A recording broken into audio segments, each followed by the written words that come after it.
What's up, everybody? It's Power Rankings Podcast, aka the Power Rankings Show. Let me slink my head underneath our border here. There, I'll back it up, bro. This looks kind of weird when I do this.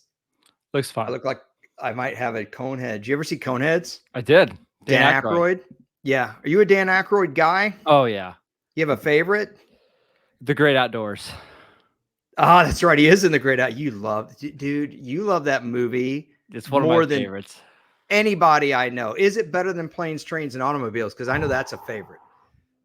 Yeah, I think it is. I think John Candy and Dan Aykroyd together are it's a perfect combination. Just like Lamar Jackson and Zay Flowers now in Baltimore. Oh, yeah. We are going to talk some draft. He's at Marcus_Mosher, by the way. Is that a segue? Is that a A+ segue?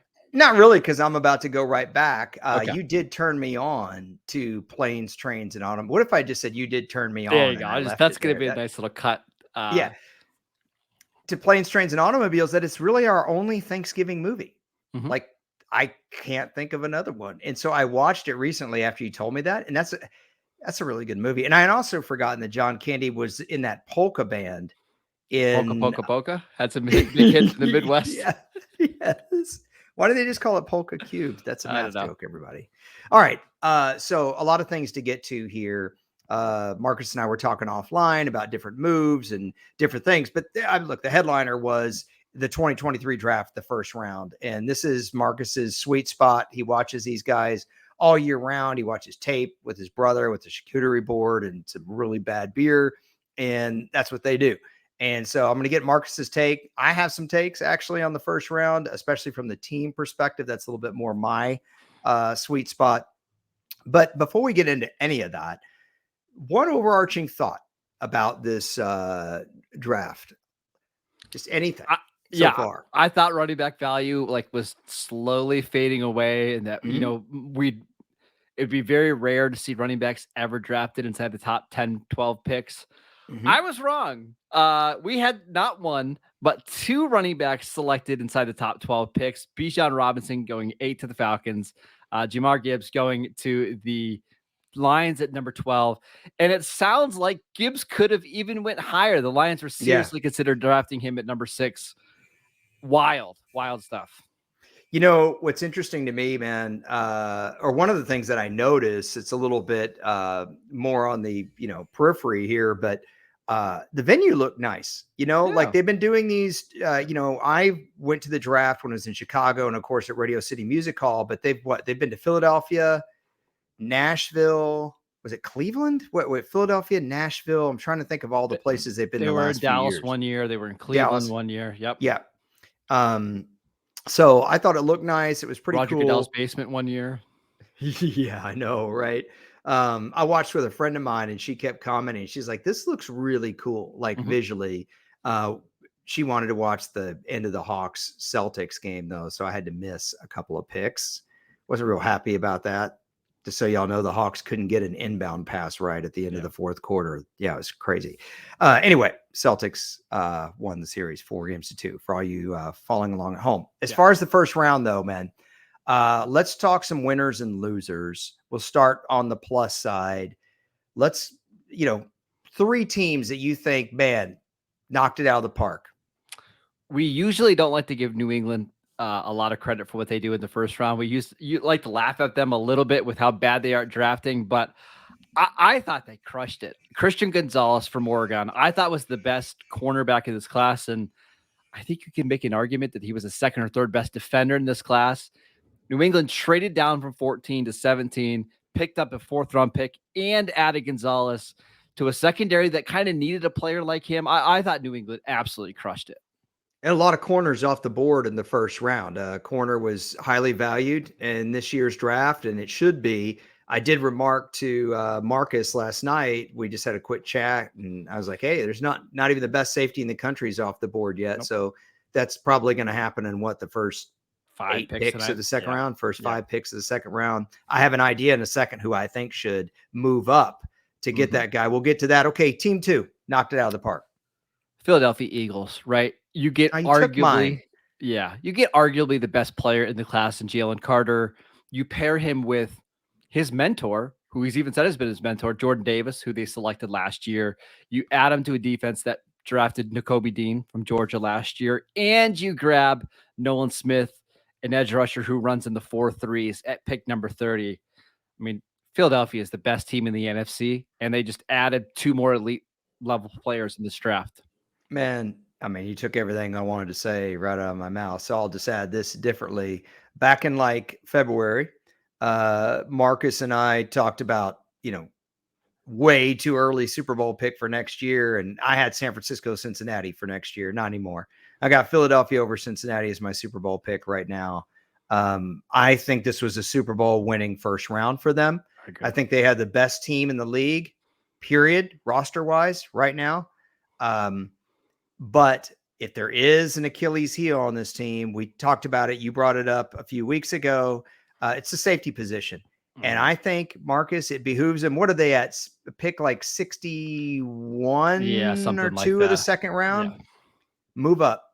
Get yourself to at least 42. You don't know when the safeties are going to drop. And we could talk about that another time, or talk about that in a minute. But who's like the best players on the board for today. But why not? Why not mortgage a little bit of your future to fill a need right now when you have the best team in the league? Like, who cares if you have to give up your second round pick next year? Win now. I agree.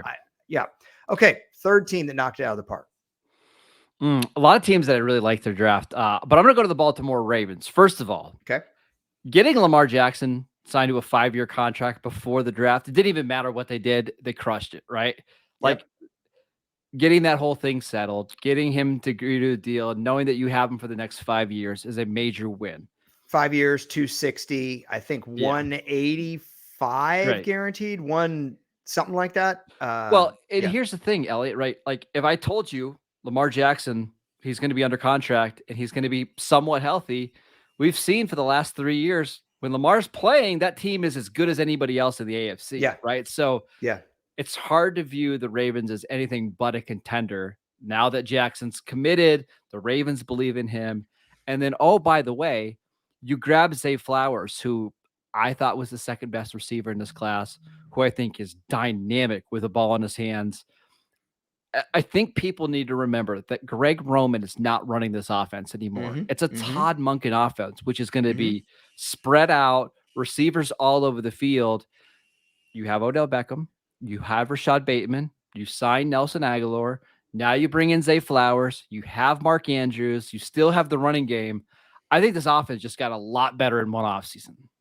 Yeah, I was telling Marcus offline that so this kid runs a 4.4 flat. And I think we've gotten so, everyone loves the eye-popping combine numbers, right? So 4.38 just sounds so much cooler. Let me tell you something. When you're talking about like 4.35 versus a 4.4 flat, the difference is minuscule. It's minuscule. There are hardly any teams in the league that have got 2 receivers that can run a 4.40 or faster. This is flying. It's flat out flying. It's plenty fast enough in the NFL. And this is something the Ravens need in their offense. And this is not something that Odell Beckham is going to provide for them, even though I liked that move. In fact, this probably makes the Odell Beckham move even better, much more valuable. Yes. Yeah, exactly. So I'm with you there. Let's, kind of, I hate going the negative route, and I hate saying a team botched it when we haven't seen Jack. But if we had to pick 2 teams, maybe 3 that you're like, okay, this is a major head scratcher. I've got one in mind right off the bat, but go ahead. Speaking of Jack, what about the Detroit Lions selecting Jack Campbell? You took my team again.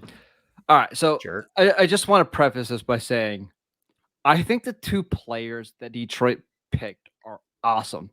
I have both those guys ranked as top 20 players in this class. I think Jack Campbell was the best linebacker in this class. He's athletic. He made every play at Iowa. And he's going to be a day 1 starter for Detroit. Okay.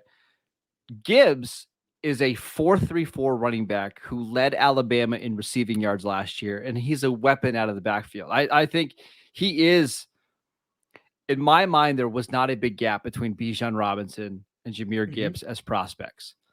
Having said that, when you have the number 6 pick and then the number 18 pick, I want those guys to be ideally cornerstone players at really important positions. And I just don't know if running back and off the ball linebacker are it.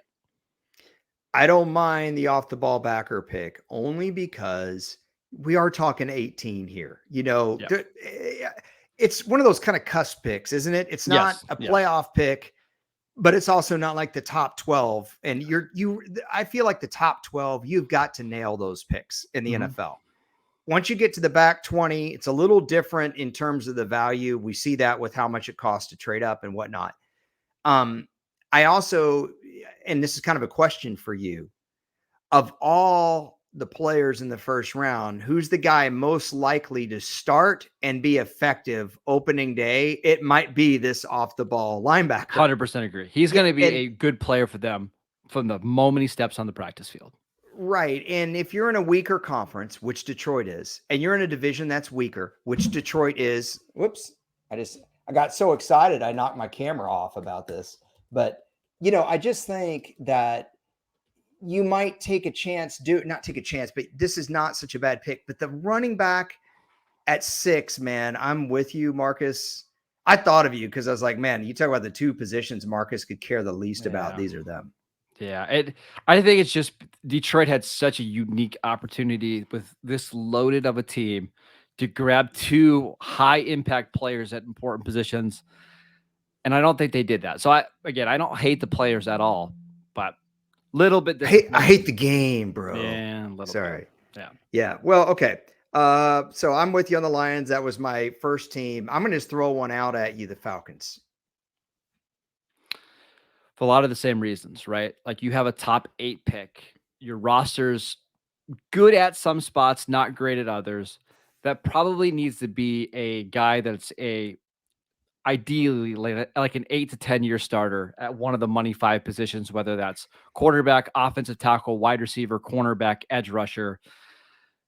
And they took a running back. And the frustrating thing is I thought Tyler Algier and Cordero Patterson looked really good for them last year. And now you're basically just kind of throwing those guys away a little bit for a running back prospect. I have a different question on this point for you. The Falcons had space in free agency. If you don't think Algier can hold up, and let's be honest, Cordero Patterson, I think he came out in 13. This is be year 11. Pick 31. Him. Hey, man, why do you let Carolina sign Miles Sanders? I know. Why don't you sign him? Miles Sanders signed for like $3.5 million, or why not go get David Montgomery and pair him with Tyler Algier? Yeah, I'm trying to remember what Miles Sanders signed for. I think it was 4 years, $21 million. 4 years, $21 million. Okay, so I'm a little off. Maybe it was 3.5 guaranteed per year or something. But my point is Miles Sanders still a young player? He's a good player. Why not get somebody like that and use this pick on one of the pass rushers? Because you've got old pass rushers. Calais Campbell, man, came out in like 2008. I know people are excited about that signing. No disrespect. He's Hall a very good player, but yes. That's why I'm throwing the Falcons out. Anybody else that you'd like to mention here that you think didn't do head scratcher? So I'm going to say the Raiders for a couple different reasons. I don't hate what they did in round 1. They took Tyree Wilson, an edge rusher from Texas Tech who was long and super athletic. But he's a risky prospect. He's coming off a foot injury. He didn't do any drills at the combine. He played in the Big 12, which historically has not produced a lot of good players. Like, can you even think of the best Texas Tech defender in college football history? I'm thinking. I don't know. It's not great. I'm thinking. Well, I got to think about it for a while. No, he was Texas. Doggone it. That's a good question. I mean, it's not awesome. I was hoping to see the Raiders do more of a, let's just get a double, right? Like get on base. Somebody that we know is going to play right away, start, and kind of be a culture setter for us. Like Peter Skoronski, who the Titans took at 11. Like that would have been an awesome pick. Or Paris Johnson, who the Cardinals selected. Something like that. It's a lot of risk. Hope you're on mute now.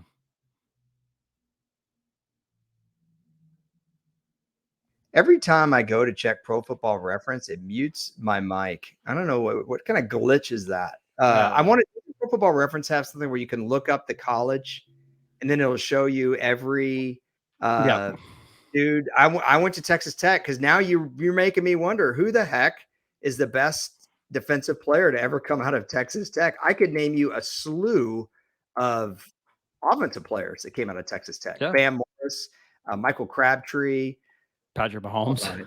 Huh? Patrick Mahomes, Wes Welker, Danny Amendola. You had to go with the obvious one. You can't just search Texas Tech. Why can't you just search Texas Tech, bro? But the point is, it's like that team has not produced, and that conference in general has not produced a lot of big-time defenders. When you're drafting at 7, it's a little bit more risk than I would be willing to take. Are you disappointed that I said Bam Morris before Patrick Mahomes? It's not my fault. It's very typical of you. Okay, so a couple other things. I would say the big movers of this draft were the Houston Texans. That was kind of the splash, but that's not really fair because we're kind of recency bias. We're thinking of draft day. The biggest move of the draft was the Bears trading out of the number 1 spot so that Carolina could get it. So let's talk about that. They took Bryce Young. It wasn't a real big surprise. How do you feel like Carolina paid too much now that you know the player they got? Do you think he's too risky, that he doesn't run a lot and that he's small? And then how do you like this from Chicago's standpoint? I don't think it was too much because if he hits, you're not going to care what the price is, right? Like if he ends up being a top 8 quarterback, it's irrelevant what you paid for him. I thought he was the best quarterback in this class, and I think it's a pretty decent fit. I will say this: if he doesn't pan out, I will probably never be in on a short quarterback again because I think he's about as good as it gets in the pocket with the accuracy, not taking big hits, the mental processing. Like he just checks every box. If the height is an issue for him, it's going to be an issue for every other sub 6 foot quarterback. So I'm really curious to see how it works out. You know, short guys are really into your work. So if we look at Houston, okay, you and I talked offline a little bit. You don't love the move in hindsight. For those of you guys that didn't really keep super close track, Houston had the number 2 pick. They had the number 12 pick. At the number 2 pick, they stood pat. They picked C.J. Stroud, which Marcus predicted on our podcast just a couple days ago. We looked at the Well, you love that you were right. More importantly. Yeah, we looked at the top 8 quarterbacks and where Marcus thought that they would go, top 8 quarterback prospects. He had C.J. Stroud going after Bryce Young to Houston.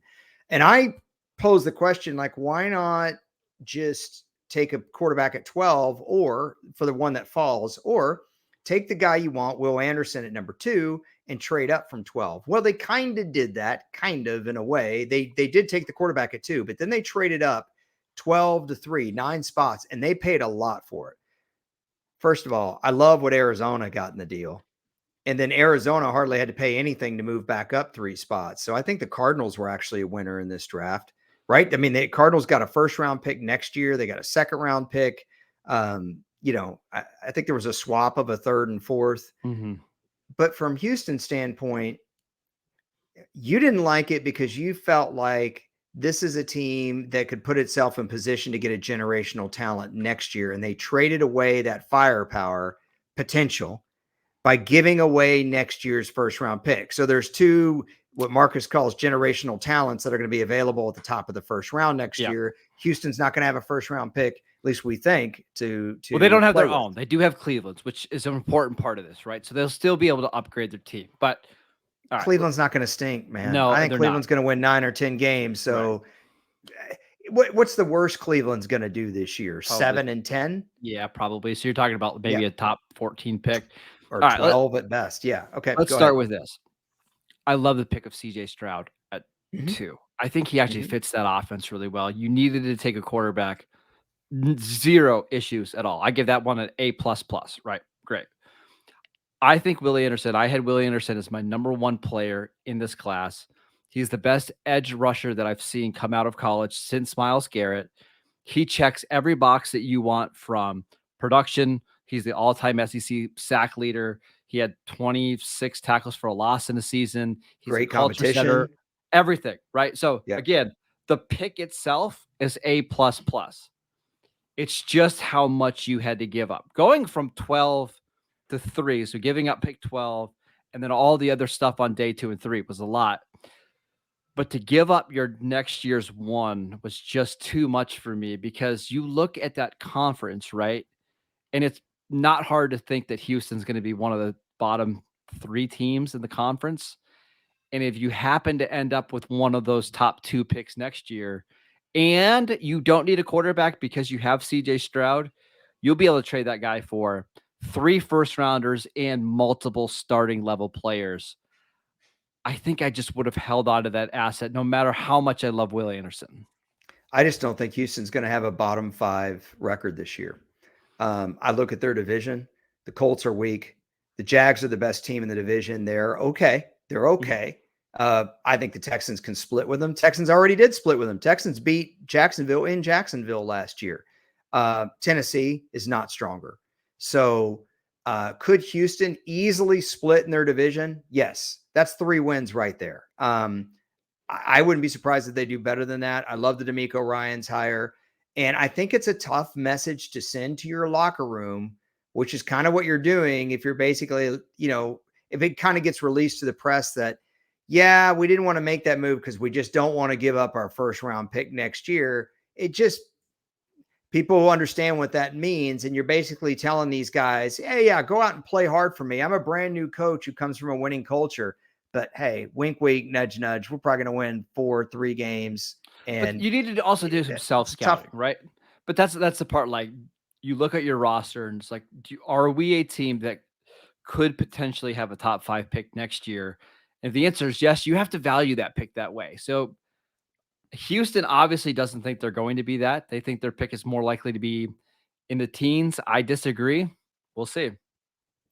I think every coach has a healthy confidence that I can take players that another coach didn't get the most out of, and I can get more out of them, or I know how to move those pieces around. It may be a false confidence, but if you don't have it, it's hard to succeed on the NFL level. And so I can't blame D'Amico Ryans if he looks at his roster and he looks at adding these 2 pieces and says, look, we may not be a playoff team, but we're going to be competitive against everybody. And that could mean going 7-10. And honestly, you go 7-10, you're probably not going to get a top 10 pick, or you'll be at the very end of the top 10, which will be, not what you're talking about. Any other teams that made moves that really struck you in this draft or surprised by their pick? Anything like that? Well, we should do the opposite of this, right? The team that the Texans traded up with were the Cardinals. And I think the Cardinals, I thought, crushed it, right? Yeah. One of their biggest needs was offensive line, right? I don't know if they wanted to take Paris Johnson Jr., the Ohio State tackle, at 3, but they traded down from 12, and then they traded back up to 6, and they got a net of a first-round pick to do it, right? So basically traded from 3 to 6 to get Houston's first-round pick. And oh, by the way, you still have a bunch of picks on day 2 and day 3 of this draft. And if things go really bad this year with Kyler Murray, he's not healthy or he doesn't fit, they're going to be in a great position to have not 1, potentially 2 top 5 picks in a super loaded draft class. Yeah, so Arizona traded back to 12 with Houston. Then they traded up to 9. Who did they trade with? Was it? I'm trying to think. Is that Chicago. Right? Chicago, right? Oh, I think they came up, right? They came up to 6 with Detroit, right? Oh, they came up to, okay. And then Chicago, of course, swapped with Philly. Philly wanted to get their guy, so Chicago traded down 1 spot. There was a lot of little moves like that. By the way, just how do you look at the Bears situation right now? We don't really talk about them a lot, but they've acquired a lot of pieces, man. They acquired in free agency this year for their defense. Obviously, they got a pretty established wide receiver, maybe not an amazing player, but a good, solid NFL pro in DJ Moore. They've got plenty of draft capital. What do you think right now? I love it. I thought they got the best right tackle in this class, a mauling run blocker. Yep. And now you've got 3 picks coming up in the next 35 selections. I mean, you could really address their defense, which needs a lot of help. And you have a bunch of picks coming in the next 2 drafts. I think Chicago really did start the rebuild the right way by just getting a bunch of assets and loading up on talent. Like, I won't be surprised in a year from now if they're like the new Detroit Lions that are all of a sudden 9-8 and knocking at the door in the NFC North. So obviously 2 big running back prospects went off the board way earlier than Marcus was expecting. I feel like the Bears should be in the running back market here in this draft coming up. Do you see one of those 3 picks going after one of the top running back prospects? And who is the best running back or 2 on the board as we head into day 2? Zach Charbonnet from UCLA checks every box, super productive. He's got the ideal size, just not overly fast. I think he ran a 4.53 at 220 pounds. It's fine, right? It's just he's the type of between the tackles physical runner that they need now that David Montgomery's in Detroit. So I think late second round, top of the third round, they have pick 64. I think that's a fantastic spot to take Charbonnet if he's there. So you don't think Charbonnet is going to be like Breece Hall, who went in the first few picks of the No. second round last year? I'm trying to remember where Breece Hall went. He's more of the not super dynamic, but workman like running back. Understood. We talked about the Eagles briefly. They made the trade to get the defensive lineman that they wanted at number 9. Chicago moved back to 10. What safety should Philadelphia be earmarking, and what do you think it's going to cost them to go get that guy? So 2-part question, because they're at the back end of the second round because they went to the Super Bowl. Mm-hmm. Yeah, so the best safety in this class is Brian Branch from Alabama. Doesn't have elite measurables, but he played. We talked about him. Yeah, he played in the slot for Nick Saban. He played as a free safety. He played as a strong safety. Alabama, they've got pretty good track records with safeties, with Minkah Fitzpatrick and Eddie Jackson. And I mean, they just had a bunch of these guys. Philadelphia's drafting at 50. I'm looking at it now. Sorry, 62. They also have pick 66, which they got from the Cardinals earlier in the day because of a tampering violation, which we didn't even talk about. The Cardinals got in trouble for tampering with Jonathan Gannon. I would package those 2 picks together to get inside the top 40 and go get Brian Branch. Yeah, boy, and the Eagles do that. Look out. Look out. A couple other things. I love Cincinnati's pick at 28. I love now I'm spacing Miles Murphy. Murphy. Yeah. I just love that the dude draws stadiums in his spare time and is so like he's an architecture geek. Mm-hmm. And that was fun. I like the little piece. I was watching the ESPN draft coverage, and that was fun. I thought it was really crazy in this draft. And I didn't feel like they really talked about it that much, that at 28 and 29, so the Saints picked right after the Bengals did, and they took 2 defensive linemen that started right next to each other on the same college defensive line. And I know that Clemson's a good football factory, but that's still pretty rare. I was trying to think if I'd ever even seen that happen before, where 2 defensive linemen from the same college team go back to back in the first round. That's pretty awesome. Yeah, and I got a quick little story on Brian Brzee, who the Saints took. He was the number 1 recruit coming out of college, I believe, in 2020. As a freshman at Clemson. I mean, coming out of high school. Sorry, out of high school, yes. Yeah. Absolutely dominant. He was incredible. 2021, he tore his ACL in week 4, okay? 2022, still coming off the ACL, his sister died at the age of 14, okay? So he's dealing with a lot.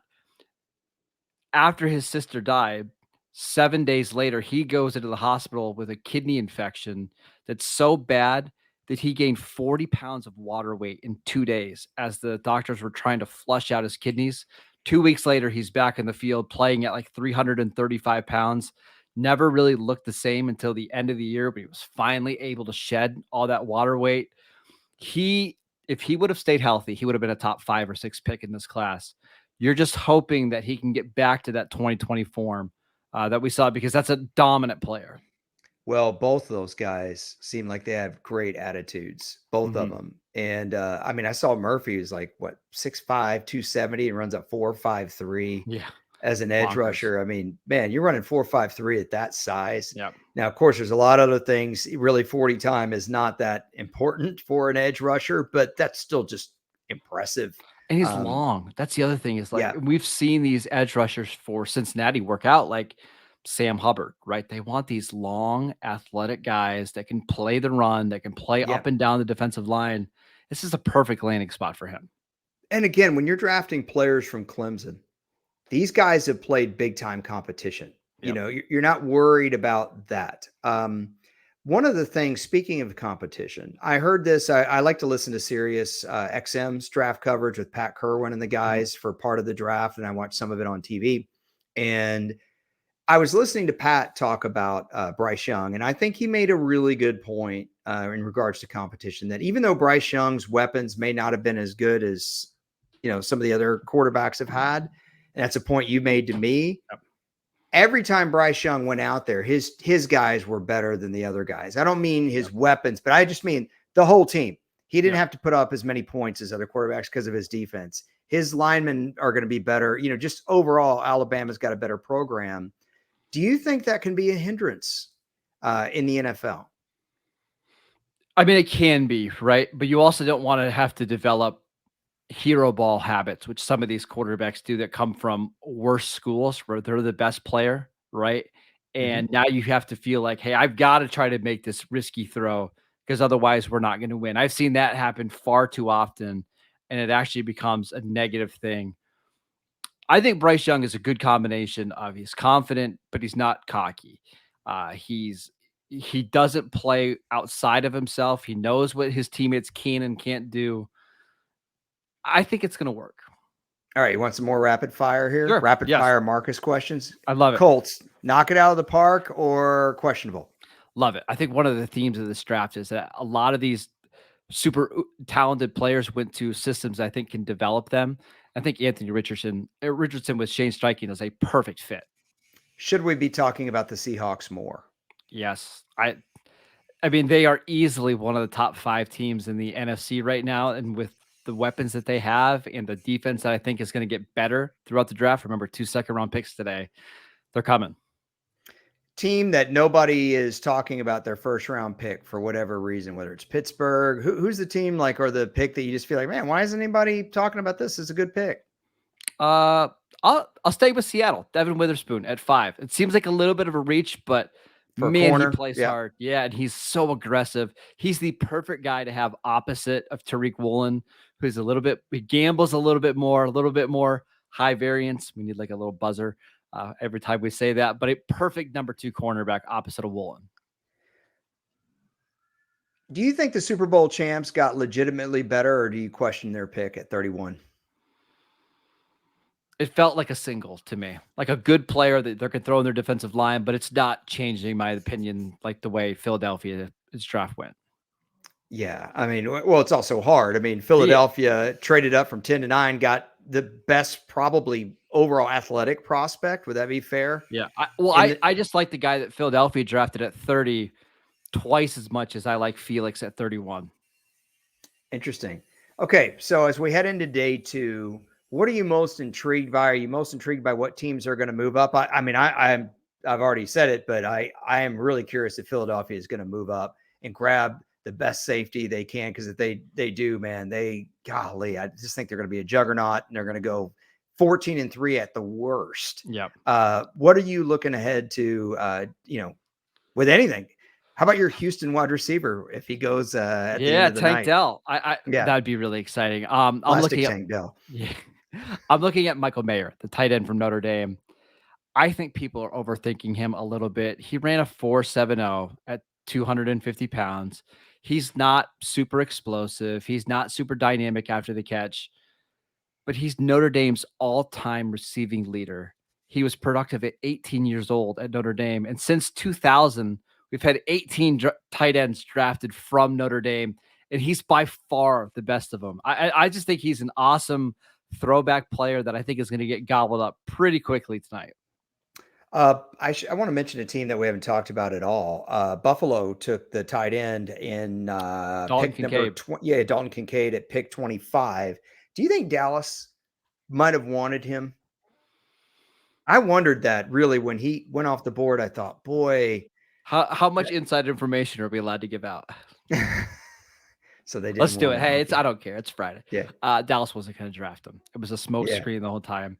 The Cowboys like the tight end depth in this class, but they made it known throughout the draft process, hey, we like Dalton Kincaid. And then there was other tight ends that were being mentioned. No, they weren't going to draft him, but I will say it's an awesome fit for Buffalo. right? Now you can run some 2 tight end sets with Dalton Kincaid and Dawson Knox. You can put It's gonna be Kincaid. hard for the Yeah, announcers. you could Uh, put them in the slot. I like it. how many times do you think the announcers are going to mix up Dawson Knox and Dalton Kincaid, both at A lot. tight end? Yeah, a lot. Who they kind of look similar to me, a Especially little like if bit. Dalton Kincaid's like number 87 and Knox is 88. Like it's gonna be Yeah, awesome. Or I was 86. watching. Yeah, I was watching Dalton Kincaid's college tape that they were showing at when the Bills picked him at 25 because the Cowboys pretty much took all their time on the clock to make their pick, and then of course they did the glad hand. And but I was thinking, well, he kind of looks like Dawson Knox the way he plays. Like, is that your pro comp? Who's your pro comp for Dalton Kincaid? The name that when I watched him, the name that I keep seeing, and I can't say because it's too high of a comp, but he plays in that same conference, and he's a pretty good tight end, one of the best receiving tight ends of all time. That happens to be in Kansas City. But if you take out that comp, I would say like a Zach Ertz type of guy, like somebody that you want, a big slot receiver, gets open quickly and can make plays after the catch. Any other thoughts about the first round? Green Bay's pick comes to mind. We both think Green Bay is a little bit of a sneaky team. We talked about them probably about, I don't know, 5 podcasts ago. Marcus and I did the over-unders on all the NFC wins, and that was the one that we circled the most, that we thought, hey, 7, I think it was 7 wins, wasn't it? And we thought, man, that's still too low. Did the Packers make themselves better? I think it was a fine pick. I think it was a whatever. They needed more defensive line help, and they got it. I got 2 for you. Both of these guys are Sure. massive outliers that we've never seen before in the history of the NFL draft. So the first one is Emmanuel Forbes, a cornerback from Mississippi State. Before Thursday, we had never, ever had a cornerback drafted in the first round that was less than 182 pounds. Yeah. Emmanuel Forbes is 6'1", 166 pounds. So even if he gained 14 pounds, he would still be an outlier. Absolutely insane. And then we had the Tampa Bay Buccaneers taking Kalijah Kancey, a defensive tackle, who we talked about in the show, 6 foot, 280 pounds. The smallest wingspan ever drafted for a defensive tackle, not in the first round, but just ever drafted, is 75.5 inches. He has a 70-inch wingspan, 5 inches shorter than the next shortest in NFL history. What a draft of outliers between Bryce Young's height, Peter Skoronski's lack of arm length, Kalijah Kancey, Emmanuel Forbes, crazy class. Well, I'll tell you, people seem to be pretty high on the Kancey pick anyway, though. But I get it. You're thinking, well, what difference does that make? Well, here's the thing. The longer your arms are, for example, the easier it is in theory, to get off blocks. Also, you can swat balls down the more wingspan you have. But at the end of the day, man, hand fighting and how you use your leverage is so important to defensive line play, especially if you're playing on the interior. We've seen a smaller defensive tackle prospect, I won't name his name, who has been amazing and probably the 3rd greatest defensive player of all time. Is that too high a praise for Aaron Donald? Yeah, it might be a little underrated. I didn't know you hated Aaron Donald that much. Oh, give me a break. I'm not putting him over LT or Reggie White, bro. Come on. Don't embarrass yourself. Yeah. I mean, well, here's the thing with Kancey. Yeah. You got to love the fit next to Vita Vea. Like, if you're going to be an undersized defensive tackle, do you know what's really nice to have next to you? Just a behemoth guy that can take on double teams. So that reason, it's a perfect fit. Yeah, this is a new word. He's not a behemoth. He's a bohemoth. Which means he's a bohemian. Yeah, bohemian. I mean, you have an elephant next to you at nose tackle. Yeah, it was an interesting draft all the way around. I think I enjoyed it more than I let on. I was glad. I differ from you in the sense that I don't think Houston made a mistake. I think they got 2 guys that they really wanted. And if you can get what you deem to be 2 of the very best players in the country to join your football team, you can't sit there and worry about what could happen next year. I don't think the Lovie Smith thing, them winning the last game of the year, really hurt them that bad, Marcus. I saw what Chicago got for the number 1 pick. I disagree. Oh, well, okay. My last question about the first round, and then we're done with this. what's the team that improved themselves the most? Who comes out of here just a different look? I think Seattle has to be a team that you would at least consider there because they barely made the playoffs last year. But who's the team? Such a good question. I'll go with the Indianapolis Colts. And here's the reasoning why. They were so slow on offense last year, and they weren't dynamic at all. Matt Ryan looks so washed up. And now with Anthony Richardson, even if he is raw as a passer, he's going to be able to give that offense something different and something dynamic, is what they've needed forever. I think the Colts, even with a limited playbook, are going to be so much more explosive on offense now. This guy's already been great, so this is a weird comp, but Marcus and I have talked about this before. We remember Alfred Morris running for 1,500 and something yards with RG3 because teams had to play 11 on 11 with RG3. Is that's what I mean? What kind of year, if Jonathan Taylor stays healthy, what kind of year are we looking at here? I mean, I'll throw another example out. What about when Vince Young was a rookie in Tennessee? Didn't they run wild with Chris Johnson and Lindale White back then? Oh yeah. They had almost 2,000 yards together, and then of course Chris Johnson had 2,000 yards the next year. I think you could see something very similar with the Colts this season. Yeah, I know the Colts don't get everybody jazzed up. What was Irsay tweeting about that? About taking Will Levis, the Kentucky quarterback, here with their top pick in the second round. He wanted to know what Colts fans' thoughts would be on that. Well, Will Levis was supposed to go a little higher, wasn't he? Yeah, but okay. Would it be? I mean, it's not the worst thing in the world. It's just that Irsay tweeted gets the worst thing in the world. That's all. Did he do it playing like an acoustic 12 string? I need to keep my mouth shut on Irsay. That's all. You have anything from day 2 or day 3? We probably won't record anything that's a big question mark in your head as we go forward here. I just want to see where Will Levis lands, and I'm going to give you a landing spot really quickly. Okay. Before we go, his offensive coordinator in 2021, when he had his best season, was Liam Cohen, who just so happened to be the Rams offensive coordinator in 2022. Now Cohen is actually back with Kentucky, coaching them this year. But if there's any team that knows him, it's going to be the Rams. And with Matt Stafford having these elbow issues and getting older, the Rams have a pick. I believe it's coming up right here at 36. If Will Levis is there, I think I would take him. It makes sense. Remember, guys, if I know free agency seems like forever ago. Baker Mayfield's in Tampa Bay now, so they don't have him on the depth chart. Makes sense. Yeah. It makes sense.